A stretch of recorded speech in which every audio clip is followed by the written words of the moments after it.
how bad is it going to get for Florida State in 2024?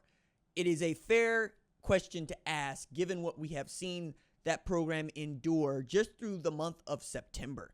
And this is a program that many of you know went 13-0 last year, right? They got into the ACC championship game. They won the ACC championship game without their Heisman caliber quarterback and were left out of the college football playoff for an Alabama team that the college football playoff selection committee believed was a better football team. And now, with each passing week, they just look right. And it sucks to say because, well, 2024 Florida State is not 2023 Florida State, but that's not how people are reading it. How people are perceiving this is, well, if Florida State was good, they'd be able to get into the transfer portal and run it back and at least acquit themselves as one of the top teams in the ACC. That has not been the case. And they not only suffered what was a surprising loss to Georgia Tech, they suffered yet another surprising loss to Boston College at home, and then they got beat by Memphis at home, and they went on the road just this weekend and got thumped by Southern Methodist, Directional Methodist University in Dallas, Texas. Adding to this, embattled quarterback DJ Uiagalelei not only threw 3 interceptions, the last one he threw was a pick six where he hit his hand on the helmet of a player and broke a finger in his hand. And the news now is that he is undergoing testing to find out just how long he is going to be out. But the thought was he's going to be out for several weeks. And Brock Glenn came in relief of DJ Uiagalelei against Southern Methodist when this happened. This is the same Brock Glenn who was playing in the ACC championship game as a true freshman. It's also the same Brock Glenn who heard his name chanted at Doak Campbell on the bench. Given what Mike Norvell needed to get out of DJ Uiagalelei, and given what Florida State expected for their season to be, it is difficult to understand just how wrong they got this, knowing what we had known about not just DJ Uiagalelei, but Malik Benson, Roydell Williams, this supposedly awesome defensive line that we just, thought it was going to pick up with Patrick Payton and whatnot, and they were going to go handle their business. And I realize that there are ins and outs to their defense and ins and outs to the offense that, great Florida State fans probably know. But to the national audience, it is a train wreck.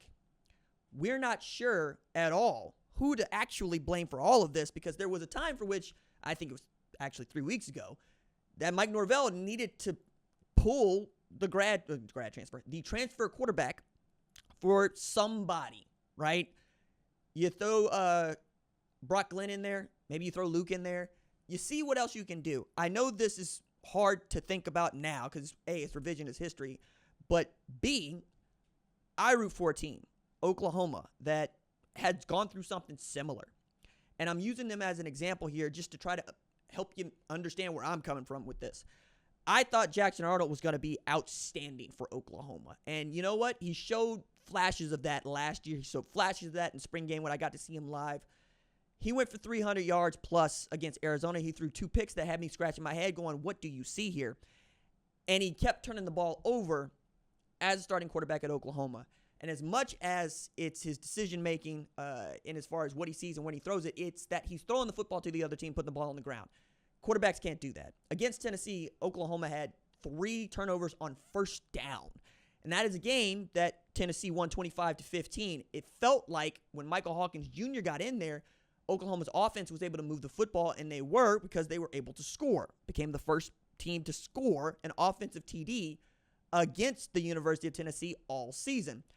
And given the defense that Oklahoma has played, bend, don't break in some instances, but playmakers, right? Turnovers, takeaways. It's just having an offense that doesn't give the ball away and can go get you points. That has been enough. I think that was what I expected Mike Norvell to do after the Boston College loss. I looked at DJ Uiagalelei like many and said, yo, dog, you can't pay what you are paying and get this kind of output. However, there is this thought now that if you're paying them up front, perhaps you're paying them too soon. I don't know how the contracts are set up for name, image, and likeness and marketing opportunities, because really it is against NCAA rules for you to pay for play. You have to pay for marketing opportunities, not paying for play on a football field. So there's that. Then there is, how do you sit the quarterback that somebody somewhere donated a lot of money for ads to a gas station, ads for a dealership? How do you go back to that person and go, yo, all that money that we asked you to give that we ended up giving to DJ Uiagalelei, not only can you not get it back, but I got to bench him. And they're probably one of two minds. Either A, yes, you got to bench him because the whole point of this was to win football games. And B, damn, dog, how did you get this evaluation so wrong? And that is Mike Norvell having to carry that water, which is why I think you saw so much DJ Uiagalelei this far into the season. And I think the broken finger just gave more of an opportunity for Mike Norvell to do what many, I think, wanted to see happen weeks ago, which is go with Brock Glenn. And he did say, regardless of what happened with DJ's hand, Brock Glenn is going to start against Clemson. To which I'm going, damn, dog. Talk about throwing that man into the fire. You could have started Brock Glenn against Boston College. You could have started Brock Glenn against Georgia Tech. We'd ask questions, but you could have done it. You could have started him against Memphis. You could have started him against Southern Methodist, but no. You're going to start him against the second best team in the ACC and who is playing their best football since being beat like a drum by Georgia, and whose only hope might be to either to win the ACC championship or at the very least get to the damn ACC championship. Otherwise, Clemson ain't getting into the college football playoff. So they need the style points. And while everybody seems to be getting the style points, I don't know that I want to start Brock Glenn against that. I mean, think about Southern Methodist, for instance. Southern Methodist was in a dogfight with Nevada. Southern Methodist lost to Brigham Young. And I realize some of y'all think that Brigham Young is good, but those are also the people that think that Indiana and Rutgers are good. I can't tell you that you're wrong. I would just tell you that come back in November. If we're still talking about them being undefeated in November, hell yeah, let's talk about it. But SMU ain't supposed to be on the same plane as Florida State their first year in the ACC. They're supposed to be the kind of team that Florida State goes down to and says, welcome to the show. We are about to stomp you out like SMU stomped out Florida State. And if I'm a Florida State fan, I am beside myself. I'm just so angry about this entire season because you heard from people that watch all the football, myself, that this is a top 10 team at least, and I had them preseason top 5. I mean, every year, there's always one that's squirrely. There's always one I get right? So this year, there's actually 2 that are squirrely at the start. Indiana, squirrely. Barely a top 100 team in my 134. Washington, nailed that one. Got a whole lot of hell for Washington. Nailed that one. We got a national championship matchup between Michigan and Washington this weekend that feels really difficult to sell because Washington is not that Washington and Michigan is not that Michigan. It's really about Michigan staying in the Big Ten championship hunt and you figuring out what this is going to be with new college football terms. You can get to the national championship game and then you can get rated by the NFL, by other universities, through the portal for your coach, whatever. But the likelihood of a Texas Christian going back-to-back or Washington going back-to-back is going through the floor. That's what you're learning, right?